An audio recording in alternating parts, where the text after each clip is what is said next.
We are Radar Therapeutics, a company with roots at Stanford and MIT, and we are creating genetic medicines that are more effective, safe, and smart. My name is Sophia Lugo. My background is in the commercialization of life sciences. I studied biology at Harvard. Then I went to China, where I worked in a precision health incubator at BGI Genomics, the life sciences practice at BCG, then went on to the Gates Foundation, where I helped set up COVAX. I met Eric, my co-founder, while I was completing my MBA at Stanford. Eric is a leading expert in RNA sensors. He's been working on them for the past decade, first at MIT when he was a computational biologist at the Weiss Lab. Then he went off to industry, came back to Stanford to complete his PhD in bioengineering, and invented radar in Professor Gao's lab. Professor Gao is our academic co-founder. Our other academic co-founder is Professor Jim Collins. He is considered the father of synthetic biology. He's a professor of bioengineering at MIT, the Broad Institute, the Wyss Institute, and a founder of several leading synthetic biology companies. So first, let's go back to the beginning of the revolution in genetic medicines with the first draft of the human genome that came through the Human Genome Project. For the first time, we understood the DNA that was the same in all cells. And a decade later, we got the next generation editing tools that were able to manipulate that DNA for a therapeutic outcome. For example, CRISPR. Today, we have 30 cell and gene therapy approvals. We have a market that's worth well over $15 billion and growing rapidly.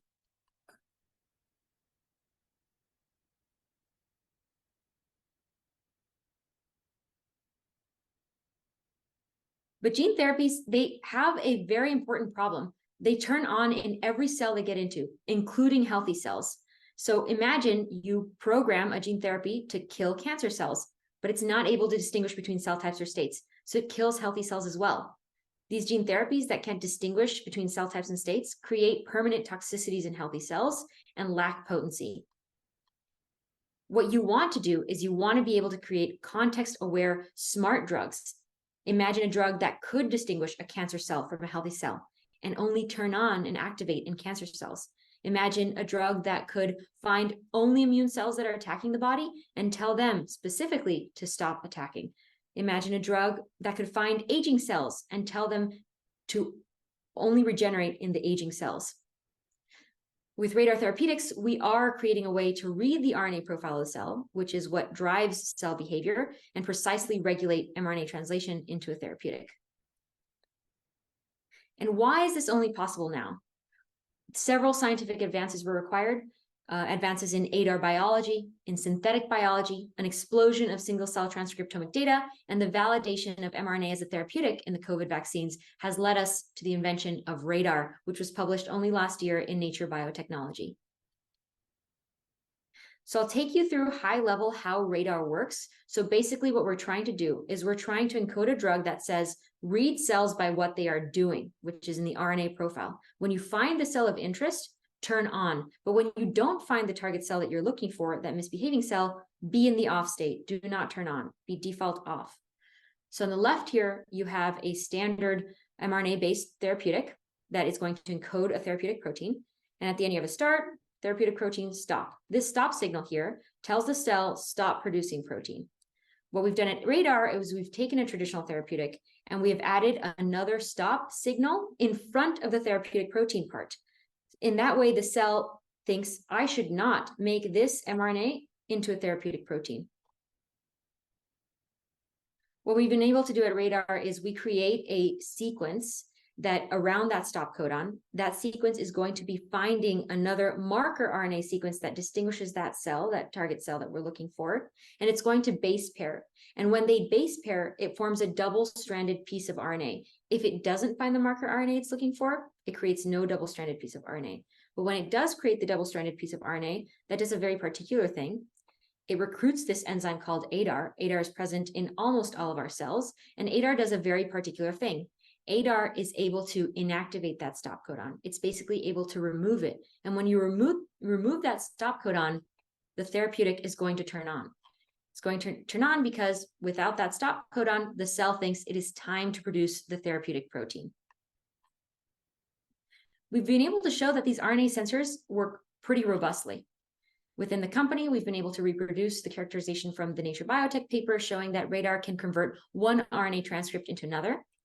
We've been able to show that this switch truly is conditional on the presence of a correct trigger marker match. And the Collins lab has been able to show that radar works in muscle precursor cells.